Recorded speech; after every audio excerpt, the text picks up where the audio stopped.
Olá, alunos, tudo bem? Como estão todos por aí? Não sei se boa tarde, bom dia ou boa noite. Enfim, né? Vocês têm a possibilidade de poder estar me assistindo aí, acompanhando essa aula a qualquer horário do dia, devido a essa pandemia que ainda continua nos assolando, né? Mas, enfim, vamos lá, né? Vamos aproveitar esse tempo que nos é disponibilizado para enriquecer nossos conhecimentos e dar seguimento aí à nossa disciplina e dar continuidade à nossa teoria. Então, hoje nós vamos falar um pouquinho a respeito da terapêutica medicamentosa e prescrição em cirurgia e traumatologia bucomaxilofacial. Todos vocês já me conhecem, meu nome é Tatiana Baroni, eu sou professora aqui da odontologia da Universidade de Ibirapuera, sou professora também do curso de especialização em cirurgia e traumatologia bucomaxilofacial da Faculdade Beco, também professora da especialização do Instituto Braga de Odontologia, especialização de cirurgia e traumatologia bucomaxilofacial, e sou cirurgiã bucomaxilofacial da Marinha do Brasil. Então, eu vou trazer um pouquinho da minha experiência aqui para vocês, para a gente conversar um pouquinho, né, nesses minutos aí da aula, a respeito da terapêutica medicamentosa e como que a gente realiza essas prescrições, em especial na nossa área de cirurgia e traumatologia bucomaxilofacial. E aí, para a gente iniciar, né, eu falo que a gente tem uma série de interrogações na nossa cabeça, né? É, Muitas vezes a gente tem bastante prática naquelas medicações de uso rotineiro na nossa prática, mas como bons profissionais a gente precisa ter um conhecimento mais amplo de farmacologia, de inclusive de indicações, de contraindicações, de cada um desses medicamentos dos quais a gente vai fazer uso, né? A gente não pode muitas vezes interagir um com o outro. Enfim, esse é o propósito dessa aula aqui. Então, a gente conversar um pouquinho sobre as classes farmacológicas das medicações, as indicações de cada uma delas, né? Depois eu vou falar um pouquinho também a respeito das prescrições hospitalares, né? Que para o cirurgião dentista de consultório é algo um pouco mais complexo, mas que quando a gente tem o conhecimento da farmacologia, a gente vai conseguir utilizar tanto na nossa clínica particular quanto nos hospitais, tá? Então eu falo que não é nenhum bicho de sete cabeças, não é para a gente, ai meu Deus, e agora? O que eu vou prescrever, né? Então é importante a gente ter esse conhecimento aí. E para a gente falar de terapêutica medicamentosa, é importante a gente saber o quê? Que a utilização desses medicamentos é uma rotina na nossa clínica, né? Por isso é importante que a gente esteja sempre em constante atualização, né? Porque a gente sabe que a indústria farmacêutica, ela tem, assim, constantemente medicamentos novos, tentando suprir é, algo de efeito adverso que outras medicações tinham. Então, ela está sempre evoluindo. E é importante que nós, como cirurgiões dentistas, estejamos por dentro de todas essas alterações, né? Um exemplo desses é a utilização dos anti-inflamatórios inibidores de COX-2, né, que a gente usou durante muito tempo, por exemplo, uma medicação que chamava-se Vioxx, que foi muito bem utilizada, né, nos pós-operatórios de cirurgias ambulatoriais da parte de cirurgia bucomaxilofacial, mas que hoje em dia eles já não estão mais no mercado, porque observou-se que eles tinham um grande efeito adverso na parte cardiovascular. Mas, enfim, eu quis citar um exemplo para a gente ver o quão importante é a gente estar atualizado, né? E que quando nós vamos escolher um determinado medicamento, é muito importante que a gente leve em consideração o quê? Né? O embasamento científico da dosagem, da indicação, né? E aí a gente tem duas coisas que se diferem. A gente tem o protocolo de um medicamento e a gente tem a conduta, né? Então, o protocolo, quando eu digo assim, aqui na universidade, o nosso protocolo de prescrição após uma cirurgia é amoxicilina, diclofenaco e dipirona. É um protocolo porque ele é embasado em estudo, em comprovação científica, né? É uma regra a ser seguida que tem um embasamento científico por trás disso. Diferente da conduta, que é algo que eu vou estar tomando, em especial pela minha experiência clínica. Eu digo assim, olha, eu gosto de usar a nimesulida porque eu uso já há 10 anos e percebo que para mim ela funciona melhor do que um corticoide, por exemplo. Então, são prescrições de procedimentos individuais, né? Que decidida na prática de cada profissional, pautado o quê? Na experiência clínica dele, não em estudos científicos, né? Então, obviamente que é sempre muito melhor a gente estar de acordo, né, com as nossas prescrições, com o que se tem de protocolo, né? Que são coisas cientificamente embasadas. Tá bom, então vamos lá. O que nós vamos conversar aqui a respeito dos fármacos? Vamos lembrar, né? Falo bem, vou dar uma pincelada bem de leve, né? Só na parte de farmacologia, para a gente refrescar algumas questões aí na nossa mente. Então, o que são os fármacos? São substâncias que são prescritas, né, ou ministradas para os pacientes, para quê?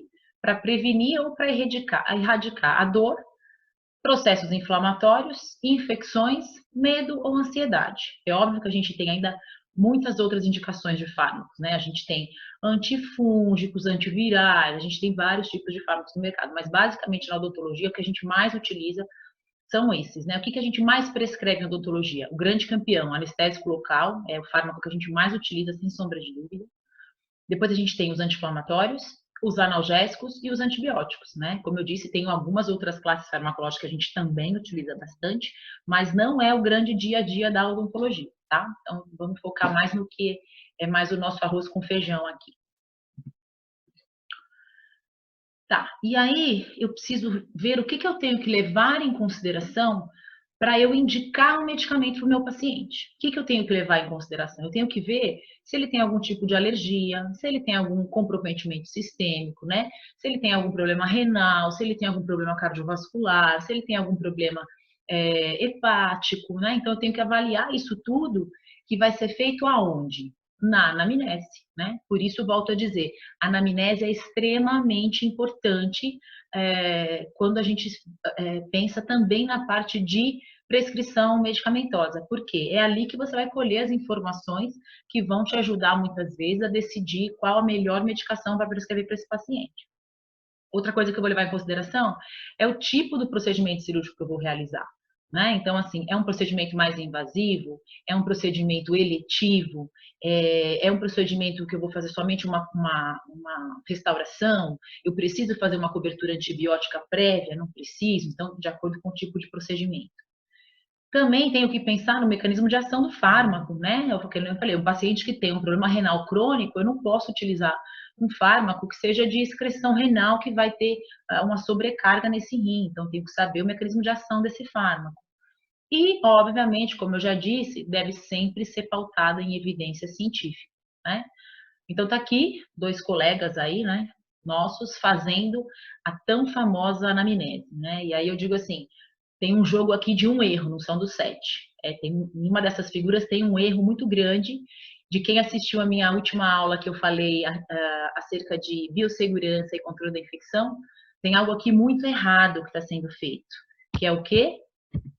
Realização da anamnese de prescrição de ficha utilizando-se a luva de procedimento, né? Esse colega aqui, ele teria que estar sem a luva fazendo, né? Só puxando um gancho para nossa última aula aí, lembrando que a anamnese deve ser feita, mas nunca de luva, né? Vamos lá. E aí é importante a gente falar um pouquinho também a respeito das vias de administração desses medicamentos, né? Quais são as vias que eu posso estar utilizando para prescrever esse medicamento para o meu paciente, né? Então, eu vou ter uma série de vias de administração, mas basicamente elas vão se dividir em 3, que são as de uso tópico, as de uso enteral e as de uso parenteral. Né? Deixa eu passar para vocês aqui, e aqui eu tenho um quadrinho que para vocês vai ficar bem fácil de estar visualizando isso daqui, né? Então eu tenho, com relação à administração, eu posso administrar esse fármaco localmente, que são as administrações tópicas, que são o quê? Pomadas, sprays nasais, né? Que é tópico, a gente vai colocar ali no local onde você precisa da ação. Ou eu tenho os fármacos que vão ter uma ação sistêmica no meu organismo. E aí eles se subdividem em 2 outras classificações, que são a via enteral e a via parenteral. A enteral é quando passa pelo trato gastrointestinal, ou seja, você vai ter ela em forma via oral, né, que pode ser via oral, que o paciente tem que deglutir o comprimido ou a cápsula, ou sublingual, que você vai colocar um comprimidinho, como por exemplo a gente tem hoje em dia o Toragesic, sublingual. O paciente coloca lá para que tenha-se essa dissolução e o efeito aguardado do medicamento. Ou também a via retal, que são os medicamentos em forma de supositório, por exemplo. É um tipo de administração enteral, porque faz parte do nosso trato gastrointestinal. Já as medicações de uso parenteral são aquelas que eu faço via intravenosa, subcutânea ou intramuscular, né? Ela não vai passar pelo trato gastrointestinal. Então, são as medicações intramuscular, subcutânea ou intravenosa, tá? Eu acho que esse quadrinho é bem bacana e ele é bem esclarecedor aí com relação às vias de administração. A tópica, como eu já disse, né, tem um efeito local, a substância é aplicada diretamente onde a gente precisa da ação, por exemplo, uma pomada, né? Uma utilização de uma pomada de aciclovir, por exemplo, num caso de herpes labial, é um efeito tópico. Quando eu já falo de administração enteral, o efeito é sistêmico, porque a substância vai via trato gastrointestinal. Por exemplo, um comprimido, uma amoxicilina que a gente prescreva para um paciente. E o uso parenteral, ele também tem efeito sistêmico, mas a substância é aplicada de outra forma que não pelo trato gastrointestinal, como, por exemplo, uma injeção intramuscular ou uma injeção endovenosa, né? De um corticoide ou de um antibiótico, né? As medicações que a gente prescreve, por exemplo, em hospital, na grande maioria, são medicações via parenteral.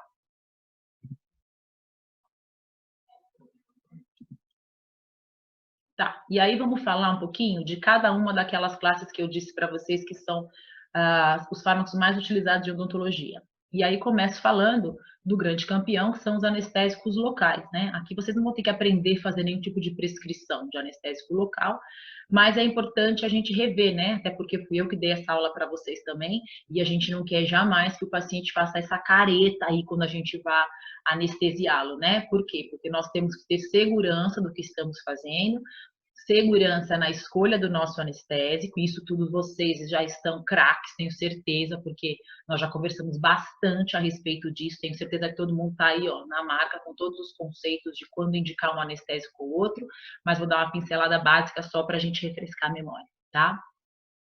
O dentista deve ter profundo conhecimento de farmacologia e toxicidade das soluções anestésicas, e a gente tem que basicamente observar alguns cuidados durante essa anestesia, né?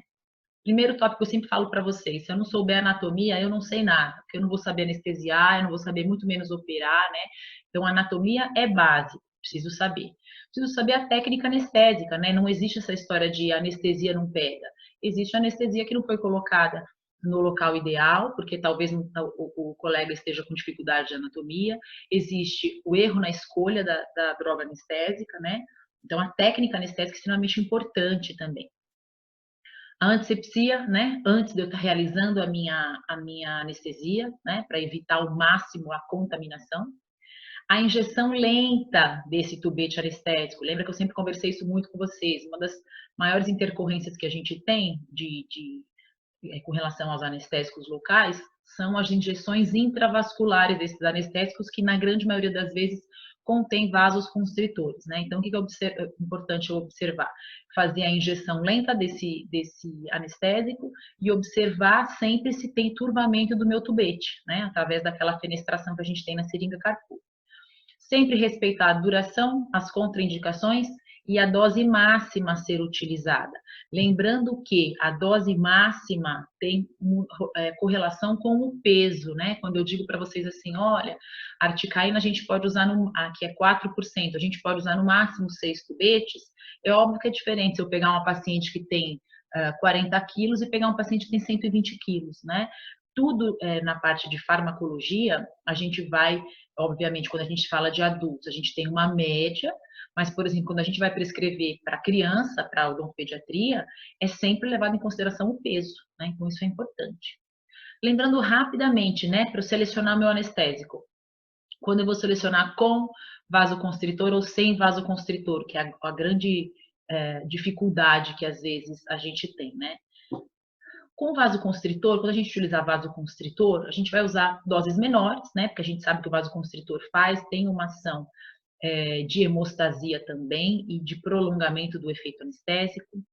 O efeito da adrenalina endógena em pacientes com dor é muito mais nociva, né? Então a gente tem muitas vezes colegas que não utilizam o vasoconstritor, por exemplo, em gestantes, e aí você tem uma dificuldade de ter um tempo satisfatório de anestesia, você não tem hemostasia, né? Então a gente sabe, por exemplo, que a gente não pode utilizar o vasoconstritor do tipo felipressina na gestante, né? Mas se houver necessidade, eu posso utilizar um anestésico, um tubete, uma quantidade pequena, por exemplo, de uma lidocaína com epinefrina, sem problemas, né? O vasoconstritor me ajuda na hemostasia, e eu tenho que, obviamente, selecionar o mais adequado. Eu não vou usar felipressina em gestante, eu vou evitar, ou então vou usar baixas doses em pacientes com problemas cardiovasculares, né? A gente vê muito isso. Cardiologistas, às vezes, pedindo para que a gente utilize o anestésico sem vasoconstritor. E aí que eu falo que você tem que saber se impor, mas para você poder se impor, né, e poder conversar com esse cardiologista, você tem que ter conhecimento de dizer para ele, olha, a quantidade que eu tenho alocada aqui dentro de um tubete da epinefrina, ela é infinitamente menor, é 1 para 100 mil ou 1 para 200 mil a concentração, é infinitamente menor do que aquela adrenalina que a gente tem lá no hospital, no centro cirúrgico, na ampolinha, que eles acham que é algo parecido. Então, a gente precisa ter esse conhecimento para poder questionar os colegas médicos, inclusive, né? Que mais? Pacientes também, né, com hipertiroidismo, a lidocaína 2% com epinefrina na diluição de 1 para 100 mil é o anestésico mais utilizado na odontologia. E eu posso usar, né? Lembra mais uma vez que eu falei, dose máxima tem a ver com o peso, mas um máximo, uma média de 8 tubetes.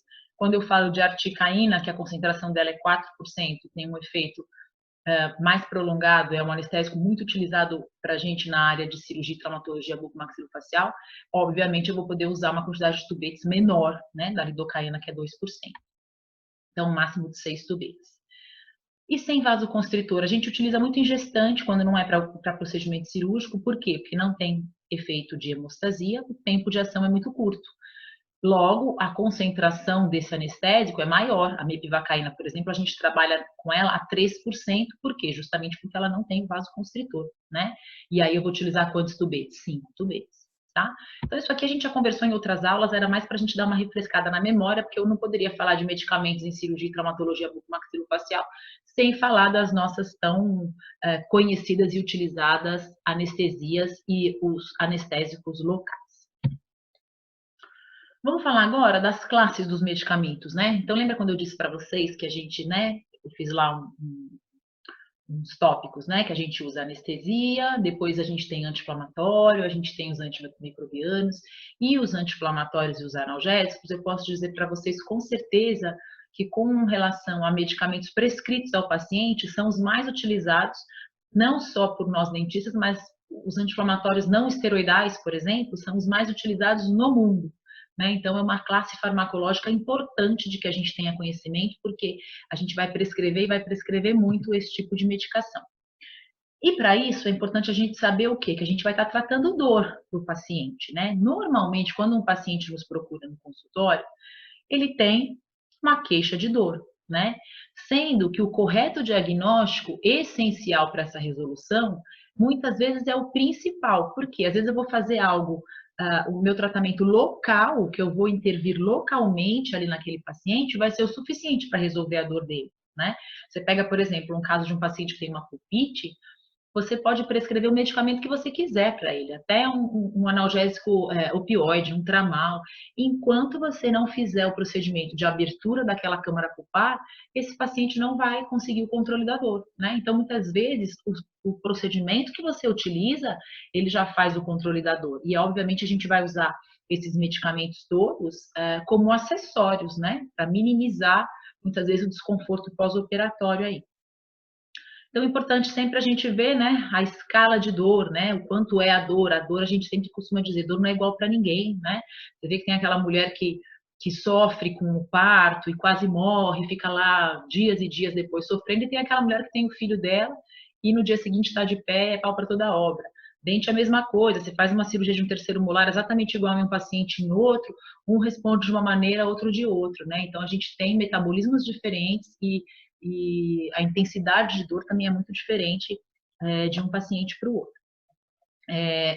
Com relação à terapia medicamentosa, é necessário a gente tratar esses processos inflamatórios, né, que se instalam no pós-operatório, porque a dor que o paciente tem de pós-operatório, quando a gente faz, por exemplo, uma extração de terceiro molar incluso. Por que que ele tem dor? Porque vai ocorrer após qualquer tipo de trauma cirúrgico que eu faça nesse paciente, eu vou ter um processo inflamatório que é biológico do nosso organismo, né?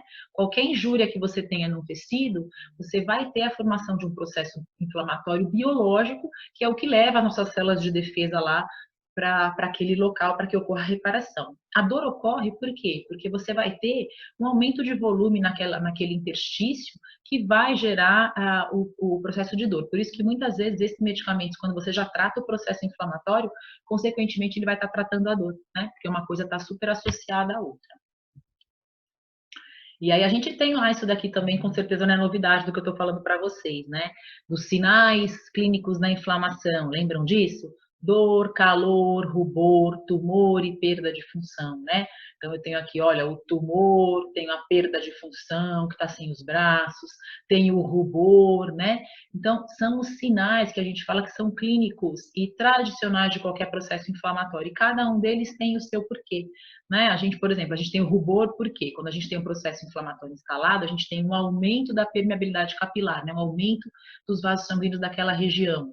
Né? As células saem do vaso sanguíneo para ir para as células de defesa saem para ir para a região afetada para poder fazer a reparação daquilo tudo, vão para o interstício. Então você tem o quê? O aumento de volume, que seria o tumor, né? Eu tenho a perda de função porque quando aquilo está muito demasiado, você tem dificuldade, o paciente tem dificuldade de mastigar, de falar, você perde a função. Tenho dor porque as células acabam sendo comprimidas por conta disso. Então, são sinais que eu falo que é importante a gente entender, não decorar o porquê cada um deles acontece. Dor e inflamação, lembra que eu acabei de dizer para vocês? Está intimamente ligado, né?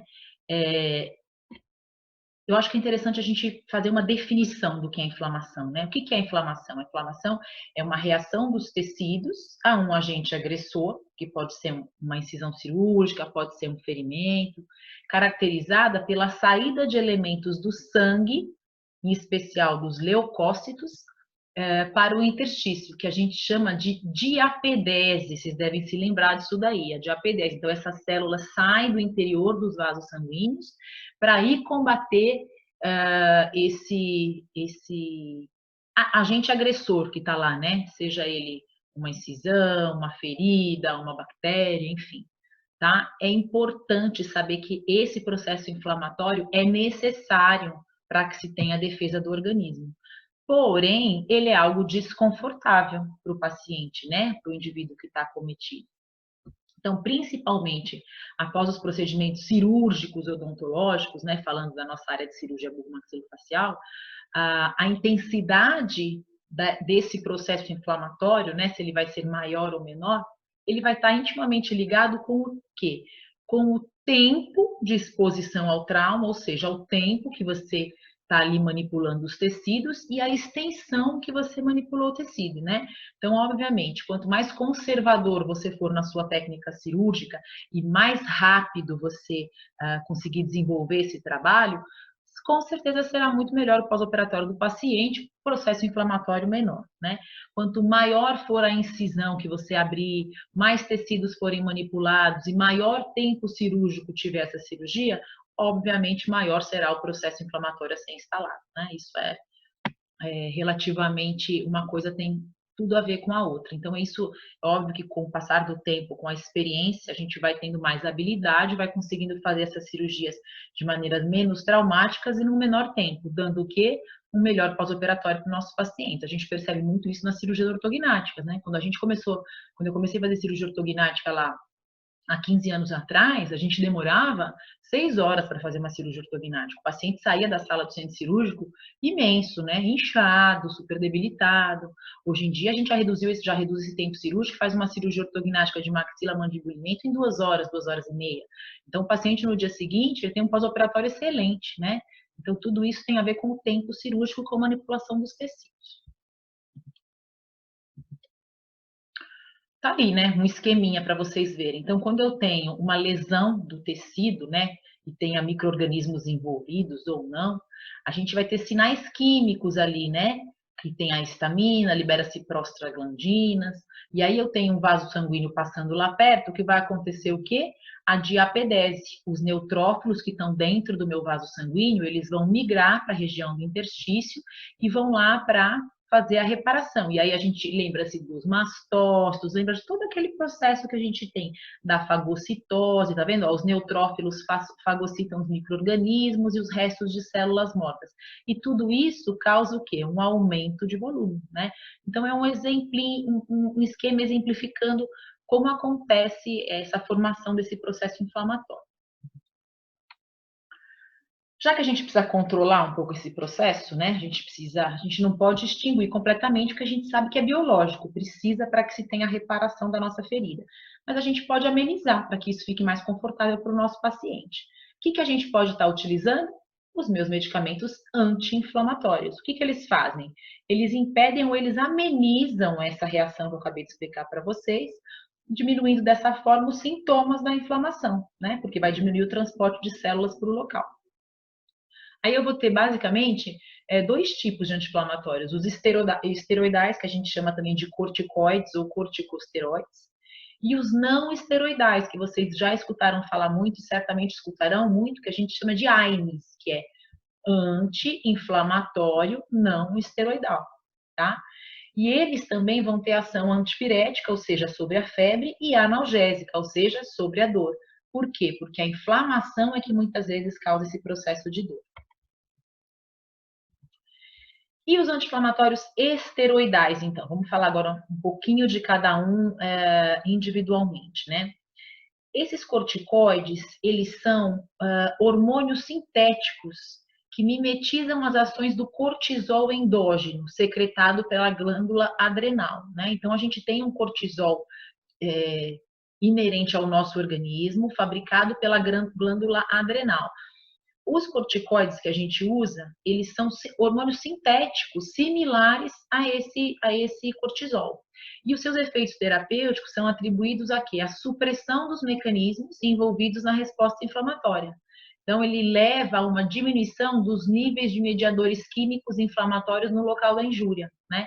Ele vai agir especificamente na fosfolipase A2, que vai fazer o quê? Vai diminuir a dosagem de prostaglandinas. Lembra no esquema que eu mostrei para vocês, quando a gente tem uma injúria, a gente tem liberação de histaminas e prostaglandinas? Quando a gente faz uso de um anti-inflamatório esteroidal, ele vai inibir a ação dessa enzima chamada fosfolipase, que ela vai fazer o quê? Vai diminuir a quantidade de prostaglandina presente no meu processo inflamatório. Essa é a ação de um anti-inflamatório esteroidal, os chamados corticoides, tá? Eles são indicados para os controles de processos inflamatórios agudos, né? A gente sabe que em altas doses e em uso contínuo, ele leva a distúrbios metabólicos, como hiperglicemia, queda na secreção de corticoides endógenos, né? Então, você pode ouvir falar, esses corticoides, eles são muito usados também para doenças autoimunes, por exemplo, pacientes portadores de lúpus, que fazem uso contínuo dessas medicações. E aí os pacientes relatam sempre um aumento de peso, um inchaço, né? Porque ele tem essa alteração no metabolismo da glicemia. Então, é importante que isso seja levado em consideração. Quando a gente prescreve esse tipo de medicamento, nunca prescrever por um tempo prolongado, e pois quando eles são prescritos por tempo prolongado, a gente precisa fazer um processo de desmame para ir removendo depois e tirar, né? Então, nunca prescrever por muitos dias os corticoides.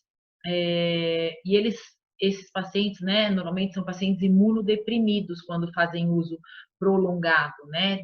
Tem um problema de imunidade associado, como por exemplo o caso do lúpus que eu acabei de falar para vocês. Então, eles podem apresentar sempre mais disposição para a infecção. Então, é bem importante a gente ter critério no momento de prescrever e de indicar um anti-inflamatório do grupo esteroidal, que são os corticoides, tá? É óbvio que a gente vai pesar sempre, né, os prós e os contras. Ah, aí você pode dizer assim, ah, então eu vou prescrever sempre um anti-inflamatório não esteroidal que eu tô tranquilo. Não, vão ter casos em que os processos inflamatórios são agudos e muito grandes que a gente precisa entrar com um corticoide, né? Às vezes uma cirurgia de um terceiro molar incluso, que você teve que fazer muito osteotomia, ou odontodissecção, ou, por exemplo, procedimentos, né, de cirurgias maiores, como uma cirurgia ortognática, um trauma, você sabe que o processo inflamatório vai ser agudo, então você tem que entrar realmente com esse tipo de anti-inflamatório. Mas tenhamos precaução na prescrição, tá?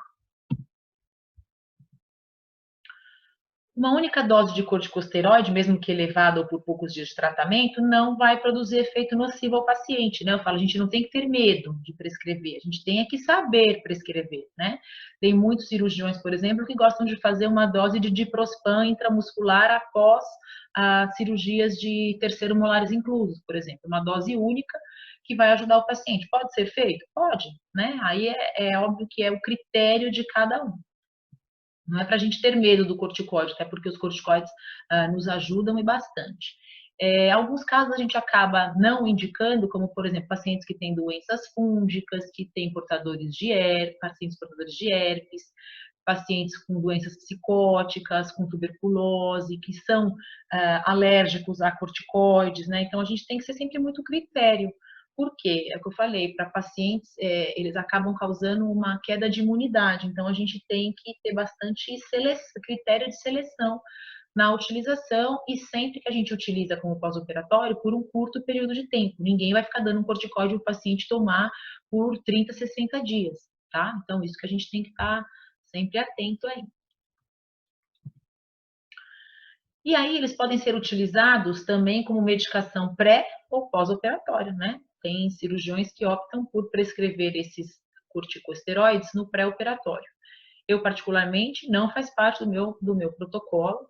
A gente, nem na universidade, aqui na Ibirapuera, a gente também não prescreve corticoide no pré-operatório, mas nas cirurgias hospitalares que a gente faz, sempre a gente vai estar no pós-operatório fazendo uso de um anti-inflamatório esteroidal, tá?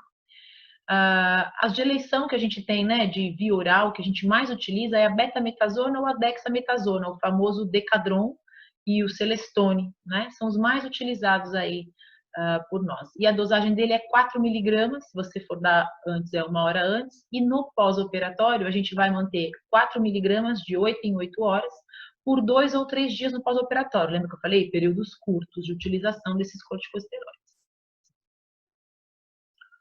Aí eu vou para outra classe que eu tenho de anti-inflamatórios, que são os famosos AINES aí, né? Os anti-inflamatórios não esteroidais. O mecanismo de ação deles é diferente. Lembra que eu falei do esteroidal? Ele age na enzima fosfolipase para diminuir a concentração de prostaglandinas lá na região onde está tendo a injúria ao tecido. Aqui, os anti-inflamatórios não esteroidais, eles agem sobre as ciclooxigenas, ou seja, eles vai ser dividido em COX-1 e COX-2, são as ciclogenases, vocês devem se lembrar disso daí. Diminui também a formação da prostaglandina, mas a partir do que? Da fosfolipase A2? Não, a partir do ácido araquidônico. Vocês devem se lembrar disso aí, viu? Nem que vagamente, mas lá na farmacologia vocês devem ter visto. Então, a principal diferença entre um e o outro é que o AINES vai agir sobre o ácido araquidônico e os esteroides vão agir na enzima fosfolipase A2. Ambos vão diminuir a formação de prostaglandina, né? São os anti-inflamatórios mais prescritos em todo o mundo, como eu disse para vocês, né? Você tem os que não são seletivos, ou seja, eles vão inibir a ciclogenase 1 e 2, e a gente vai ter os que vão inibir apenas a cicloxagenase 2, né? Então, que é os chamados inibidores de COX-2. Então, os inibidores de COX-1, a gente vai ter os mais conhecidos aí, os diclofenacos, que são derivados do ácido fenilacético, a nimesulida, o ácido mefenâmico, que é o fenamato, o ibuprofeno, que é o ácido propiônico, o naproxeno, que é ácido propiônico também, piroxan, derivado das oxicanas, meloxicam e tenoxicam. Aí a gente tem também a aspirina, ó, que é o AINE, o anti-inflamatório não esteroidal mais antigo, mais estudado, né? Que é o AS, o ácido acetil salicílico, tá? Então também entra aqui nesse grupo que inibe totalmente a COX-1 contra a COX-2. E eu tenho aqueles seletivos que eu falo que foram mais modernos, né? Para se tentar diminuir os efeitos adversos dos anti-inflamatórios não esteroidais que inibem tanto a COX-1 quanto a COX-2. Esses daqui, eles vão inibir apenas a COX-2. Então, é o que eu falei para vocês. O Vioxx, que hoje em dia a gente não tem mais no mercado, o Celebra, o Bextra, aqui entra também o Arcoxa, que é um medicamento que a gente usou por muitos anos, ele ainda tem, só que não existe mais na miligramagem de 120 miligramas, agora só na de 60 miligramas. Mas enfim, aí você fala assim, poxa, mas se ele é muito melhor, não tem tanto efeito gástrico, né, adverso, por que que tiraram alguma dessas medicações? Porque os estudos mostraram que ele tinha efeito adverso sobre o sistema cardiovascular. Então, por isso que eles ainda não são os mais utilizados. Os convencionais têm eficácia comprovada, são seguros e muito estudados, porém levam a distúrbios gastrointestinais, que são, quando eu digo convencionais, entende-se aqueles que agem tanto na COX-1 quanto na COX-2, tá?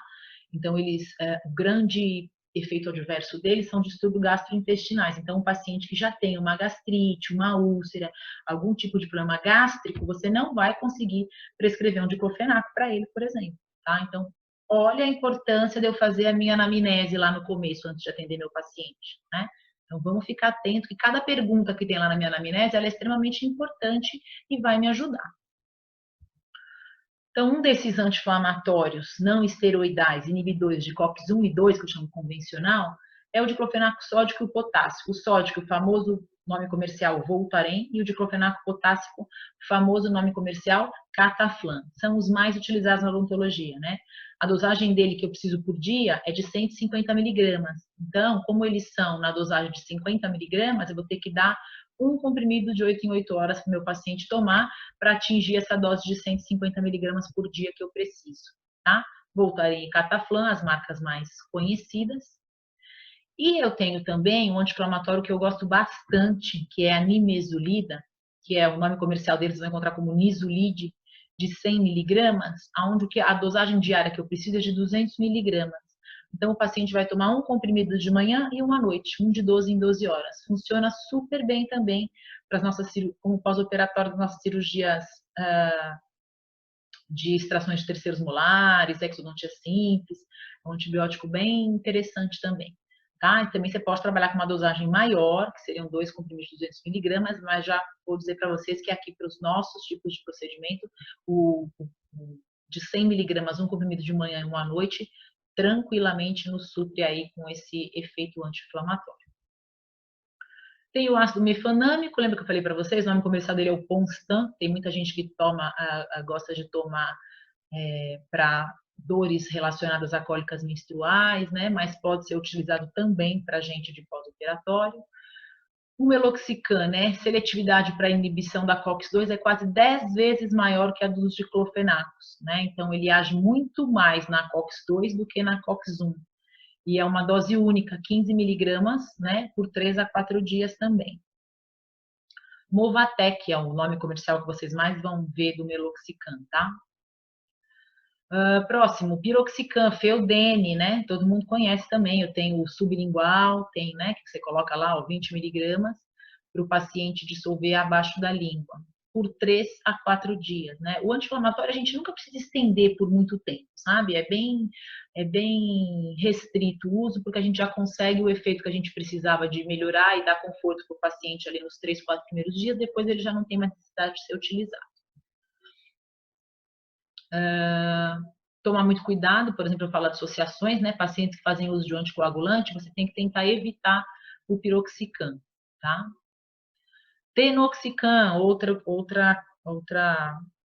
grupo aí dos anti-inflamatórios não esteroidais, inibidores COX-1 e COX-2, famoso Tilatil, de 20 miligramas, né? Eu tenho também ele injetável, a dose diária é de 20 miligramas. No máximo, eu posso chegar a 60, então eu posso fazer o quê? Utilizar 3, de 8 em 8 horas, né? 3 vezes ao dia essa medicação, tá? Mas a dose diária dela de 20 miligramas é um comprimido só. Esse está famoso, hein? Vocês devem ter escutado falar bastante nele atualmente, por conta aí da nossa Covid, do coronavírus, que é o ibuprofeno, né? O ibuprofeno é o anti-inflamatório mais estudado e utilizado nos Estados Unidos, tá? É o nosso famoso Advil, o nosso Alivium, né? Marcas comerciais. A dosagem dele é 400 miligramas e o comprimido deve ser dado um comprimido de 8 em 8 horas, por 3 a 4 dias também. Por que ele é interessante, né? Ele tem essa ação anti-inflamatória e analgésica, né? Então, é um anti-inflamatório que, para mim, nos casos que eu opero de pediatria, ele é de eleição, né? Eu acho que ele funciona muito bem. Então, fica aí mais uma opção de anti-inflamatório que a gente pode estar utilizando.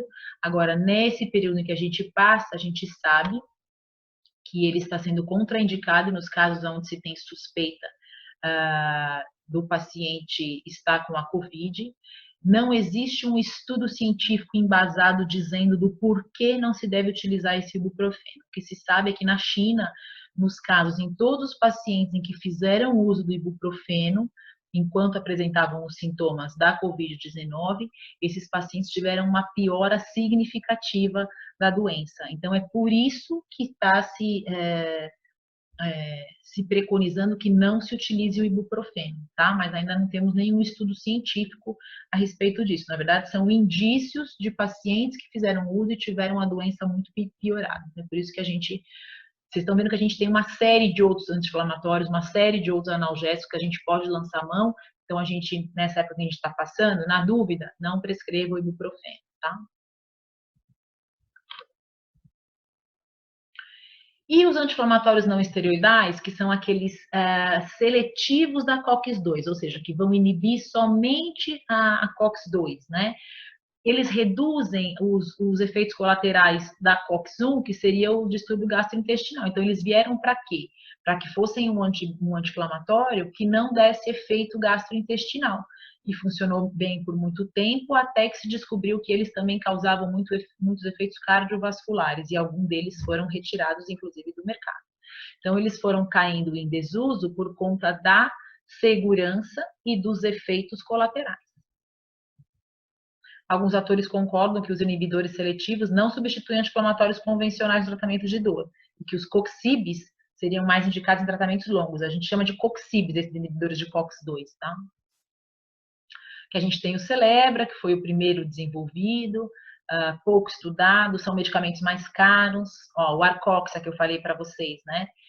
O de 120 miligramas a gente nem tem mais no mercado, mas funcionava muito bem, posso lhes dizer. E aí a gente vai falar agora um pouquinho dos analgésicos de ação periférica, né? Eles são indicados para o tratamento de dores leves e moderadas.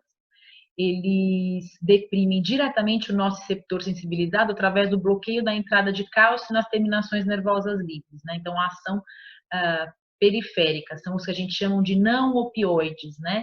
O grande exemplo clássico e mais utilizado por todos nós talvez seja a dipirona sódica, né? Que tem uma atividade analgésica e antipirética também, funciona muito bem para os casos de febre. Ele é do grupo das pirazolonas. E como a reação adversa e contraindicação, a gente está relacionado a quem? A quem tem processo alérgico, normalmente o paciente vai dizer, eu sou alérgico à dipirona, aí você sabe que você não vai utilizá-lo. E pacientes que têm discrasias sanguíneas, né? Porque ele causa agranulocitose, que é o quê? A diminuição dos leucócitos e ulcerações de intestino, pele e mucosa.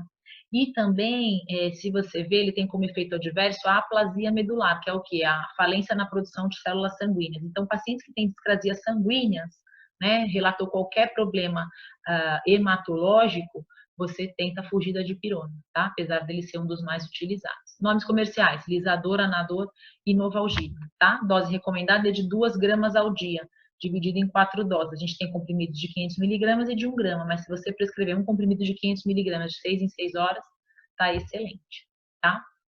Outra classe de analgésico não opioide, muito utilizado, paracetamol. Não causa irritação gástrica, não inibe a agregação plaquetária e não prolonga o tempo de sangramento. Pronto, o paciente tem um problema hematológico, prescreve paracetamol para ele, né? Os efeitos adversos, quando você tem superdosagem, também só se você realmente fizer uso em excesso dessa medicação. Mais conhecido deles é o Tilenol. Dose indicada também, a mesma coisa, 3 gramas ao dia, dividido em 4 doses. A única coisa que o paracetamol, a dosagem dele é de 750 miligramas, né? é o medicamento que a gente fala que as gestantes não podem nem olhar mais, não podem mais vê-lo na frente, porque a única coisa que a gente prescreve para a gestante, então é o que elas tomam a gestação toda, seja para dor de unha encravada, dor de dente, então é um medicamento bastante usado para as pacientes gestantes. E aí a gente tem uma outra classe de analgésicos que a gente fala, né, que são mais fortes, a gente costuma dizer, mas é que não é que são mais fortes, eles têm uma ação diferente, pois eles são analgésicos que não vão agir na periferia, como as terminações nervosas, como os que a gente conversou agora, de pirona e paracetamol. Eles agem no sistema nervoso central, são opioides, chamados de opioides, né, porque têm os efeitos similares ao ópio, né? Então ele vai causar o que? A depressão dos mecanismos centrais de nossa percepção, né? Então, ou seja, vai ter um efeito cerebral mesmo, de reação dos impulsos que atingem esse nosso sistema nervoso central. Então, é uma medicação muito mais potente, digamos assim. E são indicados quando? Nas dores agudas e intensas, aonde você já usou seus analgésicos de ação periférica, de pirona e paracetamol, e você não teve resultado satisfatório. Tem efeito colateral, né, como toda medicação, mas ele pode causar, como é ação do sistema nervoso central, pode causar depressão respiratória, constipação intestinal, náuseas, vômitos, boca seca, hipotensão e retenção urinária. E a prescrição é feita num receituário controlado, né? Vocês vão ver mais para frente que eu vou conversar bastante a respeito de como fazer essas prescrições com vocês. Então é importante eu saber que eu preciso de um receituário diferenciado e que o uso prolongado pode causar uma dependência dessa medicação, tá? Então a gente tem que também restringir. O que eu utilizo, né? Na grande maioria das vezes, o tramadol, que é o famoso nome comercial Tramal, dose de 50 miligramas de 6 em 6 horas.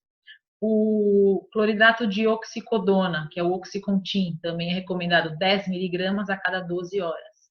E o Tilex, né, nome comercial Tilex, que é o acetaminofeno mais a codeína, a dose 30 miligramas a cada 4 horas. Né? Isso aqui eu estou dizendo para vocês tudo de uso enteral, tá? Via oral, mas eu tenho também de uso parenteral o fentanil e o sulfentanil, que são analgésicos de ação central que a gente utiliza nas induções anestésicas também, nas anestesias gerais, tá? Então é importante também que vocês tenham esse conhecimento aí.